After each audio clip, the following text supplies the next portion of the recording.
Direto da redação. Fabrício, que tem um negócio que está pipocando no Espírito Santo e vai ferver na eleição. Sabe que o estado do Espírito Santo também tem uma eleição acirrada. O candidato lá é o governador Ricardo Ferraço. Está disputando a eleição. O Casagrande, Renato Casagrande, era governador, renunciou para disputar uma vaga no Senado. E o Ricardo Ferraço, que era o vice, assumiu o governo como candidato do grupo à sucessão estadual. Mas no caminho surgiu agora uma coisa chamada Apex Partners. O que é Apex Partners? É uma plataforma de investimento. Você tem um dinheiro para investir. Você tem R$1.000. Você aplica na Apex Partners. E ela lhe dá uma rentabilidade, com base, por exemplo, no CDI. E o que ela tem? Ela faz? Ela aplica seu dinheiro em ativos, de forma que ela capta esse dinheiro e lhe pague a rentabilidade. Então a Apex Partners ela comprou participação em shopping centers, galpões. Só que agora pintou um problema. Tem um rombo na Apex Partners até agora estimado em 985,6 milhões. Isso pode ultrapassar 1 bi. Nossa.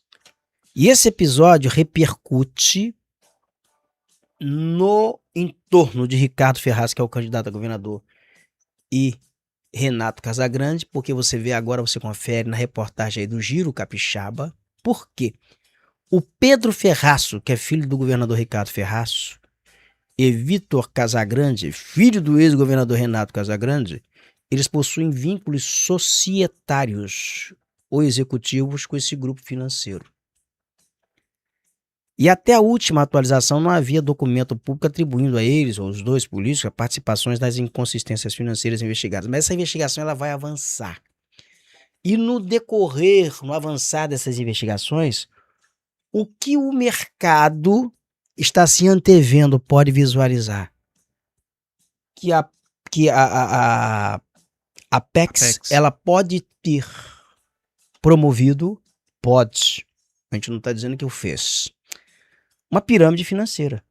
Porque o que é comum no mercado financeiro hoje, esse tipo de coisa, esse tipo de rombo? É, por exemplo, você captar o dinheiro de alguém para fazer investimentos, aí você compra, por exemplo, um galpão. Na contabilidade, coloca-se que aquele galpão vale 2 milhões, quando ele não vale 100 mil, 200 mil. Mas você contabilizou aquilo como ativo de 200 milhões. E o dinheiro que você embolsou, você gasta. Você compra participação em shopping centers, estima no balanço financeiro aquele patrimônio ali em 2 milhões, 3 milhões, mas ele não vale 50 mil. Você inflou o dinheiro que você pegou, você captou ali e está atribuindo aquilo como ativo, você gasta. Foi assim com o Banco Master, foi assim, por exemplo, com o faraó dos bitcoins. E como é que esse sistema se sustenta? Ele precisa que outras pessoas estejam entrando como investidores para cobrir o investimento daquele que já está perdendo dinheiro. Então, quando está entrando gente, você tem ciclo financeiro. Depois que para de entrar, explode, aí cai.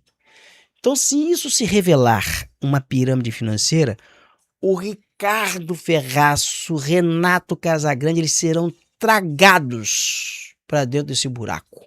Isso pode ter um impacto muito forte na eleição do Espírito Santo. Eu conversava aqui com o Aurélio Valporto, que é presidente da Associação Brasileira de Investidores, e conversávamos sobre isso. O Aurélio está trabalhando nisso, ele está levantando isso dentro do mercado financeiro, e o Aurélio provavelmente vai participar conosco aqui do programa para comentar, para a gente saber, para a gente identificar se trata de um caso semelhante a um sistema Ponzi, que a gente chama de sistema Ponzi, que é um sistema de pirâmide financeira, ou se é apenas um prejuízo sazonal, mas tudo indica ali que alguém vai sair perdendo.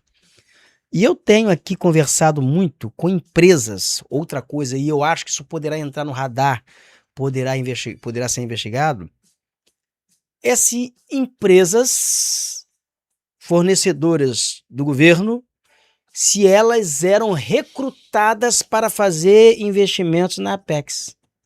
Porque, olha, você tem uma plataforma de investimentos E você não recebe dinheiro vivo, você pode chegar e estimular, olha, investe lá o dinheiro. Incentiva, né? Você capta, você se transforma em um patrocinador informal, usa a força do governo. Não estou dizendo que é isso que aconteceu, mas é isso que poderá ser investigado. Se algumas pessoas foram recrutadas, foram convencidas, houve tráfico de influência para que as empresas investissem na Apex. Se empresas fornecedoras com ligações com o governo fizerem investimentos nessas plataformas. A única coisa que eu posso afirmar a você é que tem muita gente já zangada. Eu imagino. Tem muita gente zangada porque perdeu dinheiro. Eu estou te falando de coisas que eu ouvi em bastidores, de relatos que estão chegando assim por meio de bastidores, e que isso poderá assim terminar numa uma encrenca descomunal. Generalizada, né? Generalizada e descomunal. Põe a foto do Gladson Acácio aí, por favor. Eu acho que tem a foto dele aí, para você lembrar, para a gente relembrar, porque ele também está sendo julgado na região dos lagos. O Gladson Acácio, ele criou uma plataforma de investimentos para investimentos em bitcoins. Você lembra disso? Em Cabo Frio. Ele chegou a movimentar de dinheiro, assim, de forma relevante, tá? Mais do que o orçamento de muitos municípios. Mais do que o orçamento de muitos municípios. Nós estamos falando na ordem de grandeza de bilhões de reais. Estima-se que ele tenha recrutado mais de 300, acho cerca de 300 mil investidores em várias regiões do Brasil. E ele oferecia uma rentabilidade de 14%, 10%, contra a taxa de juros Selic que estava em 2%. Eu lembro desse episódio. Então foi um negócio assim de maluco, um negócio de louco. O Gladson Acácio, ele temia a concorrência. Por quê? Os grupos, que o pessoal viu que ele ganhou dinheiro, começou a montar também plataforma de investimentos em bitcoins. O Gladson Acácio, quando viu que tinha concorrência, ia fazer o quê? Ia inibir a aderência ao sistema dele. Ele não podia, ele tinha que captar mais gente, tinha gente entrando para concorrer e tirando o investimento, ia estancar. O que ele fez? Ele mandou matar, segundo a polícia. Ele está sendo julgado pelo assassinato, ele está preso por acusação de assassinato. Então você veja como é que é esse negócio, como é esse Começa mercado. A bola de neve, né? Uma bola de neve. E o Banco Master foi a mesma coisa, captava dinheiro, oferecendo rentabilidade, chegou a oferecer aí uma rentabilidade CDI, muito acima do mercado. E o Aurélio Valporto, em entrevista aqui neste programa, foi que explodiu isso. Foi que falou, o Banco Master é uma fraude, quando o banco estava sendo vendido pelo BRB em Brasília. Essa questão ela surge aqui nessa bancada e surge em reportagem do Diário da Guanabara. O Diário da Guanabara. Então você veja que não é um negócio assim simples, não. E nós estamos falando na ordem de 900 milhões. Aí está o Aurélio Valporto. Essa foi a matéria do Banco Master? Não, né? Não. Foi não, mas o Aurélio Valporto, ele denunciou aqui nesse programa. Ele é presidente da Associação Brasileira de Investidores e vai voltar a participar. E nós vamos cuidar desse caso da Apex detalhadamente. Vamos explicar isso e vamos ver até onde vai a implicação do filho do Ricardo Ferraço, do Pedro Ferraço nisso. Seria uma responsabilidade, se houver, é algo assim muito sério, se houver isso, se for comprovado isso, se esses links eles foram devidamente ligados, eu vou te dizer que vai implodir a candidatura do Ricardo Ferraço. Isso implode os planos do Renato Casagrande. Isso contamina, porque estava lá, está dentro desse negócio, é o filho do Ricardo Ferraço e o filho do Renato Casagrande. E não há aqui a menor possibilidade ainda de se acusar, de se condenar ou de inocentar. O momento é de apurar responsabilidade, saber até onde vai esse rombo, até onde vai isso, até onde vai esse rombo, qual é o tamanho. Está passando agora por uma auditoria interna. E eu vou até detalhar aqui na reportagem do Diário da Guanabara, porque é interessante. Põe na página aí, por favor. Interessante a gente dar uma detalhada nisso, porque isso tem muita relevância na eleição. E olha que a eleição nem começou ainda oficialmente, hein? Não começou. Isso tem muita relevância na eleição do Espírito Santo, tá? Então, a gente tem que dar uma detalhada aqui. Deixa eu só chegar a reportagem. Não, eu tô chegando aqui a reportagem aqui pra gente dar uma detalhada. Agora sim, tô chegando aqui, cheguei nela aqui. Cheguei na reportagem. Aqui. Ó, o que diz a reportagem do Giro Capixaba? Crise da Apex com passivo de 985,6 milhões. Chega a eleição do Espírito Santo e pressiona o entorno de Ricardo Ferraço. Essa aí é a reportagem. Você vê na foto montagem aí à esquerda o Ricardo Ferraço, à direita está o Renato Casagrande e ao fundo tem uma sede da Apex.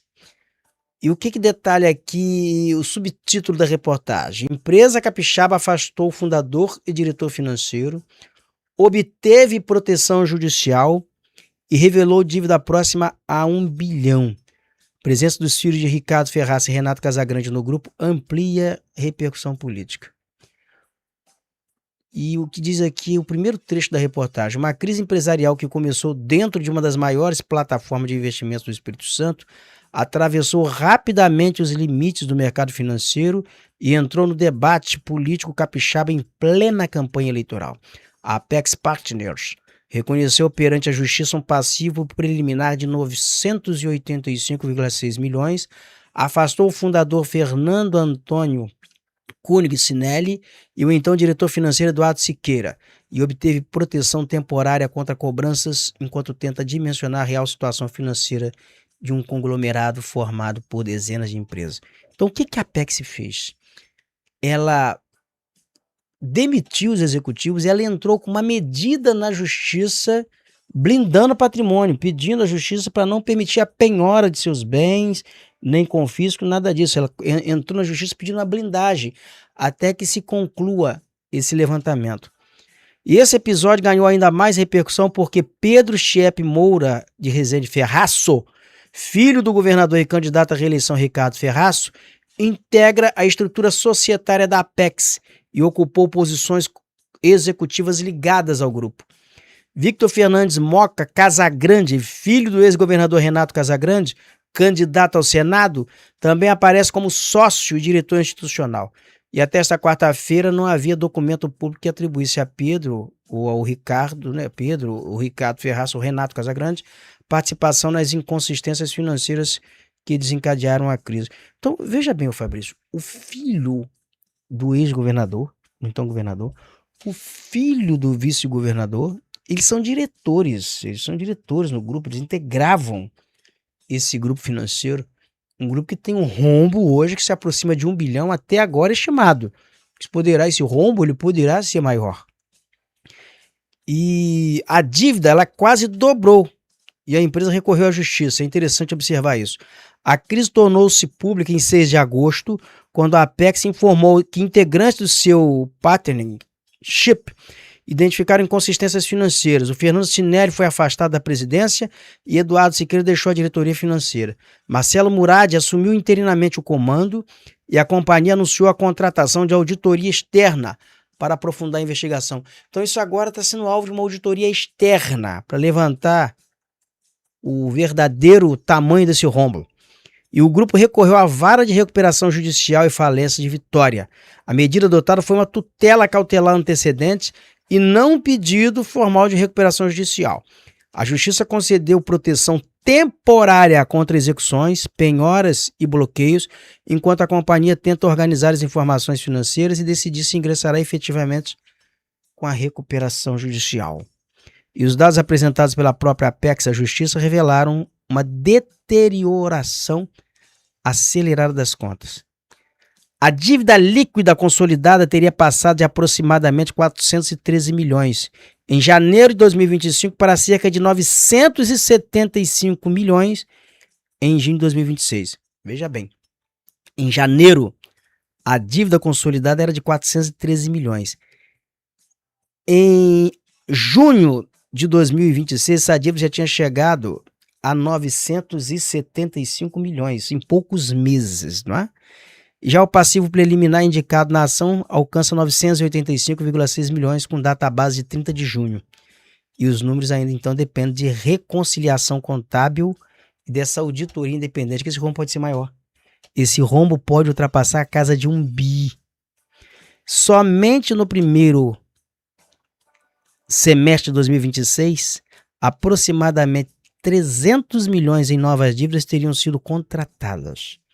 Os documentos apresentados ao judiciário indicam que 175 milhões desse montante foram direcionados a despesas operacionais, financeiras e fiscais relacionadas também a obrigações anteriores. E agora aqui um outro ponto aqui que a gente chega aqui, que são os ativos considerados recuperáveis. A documentação aponta uma carteira nominal de 261,5 milhões, mas a avaliação preliminar da nova administração reduziu expectativas de recuperação para 190,1 milhões. Em 65 operações de empréstimos foram consideradas perdas integrais que somam 38,1 milhões. Então nós estamos falando assim, em volumes financeiros. Não, valores absurdamente altos. Valores altos. Absurdos, em contratações, em dinheiro, em aumento de dívidas no curto espaço de tempo. E assim, o que se pode recuperar, tem uma dívida de 960, acima de 900 milhões.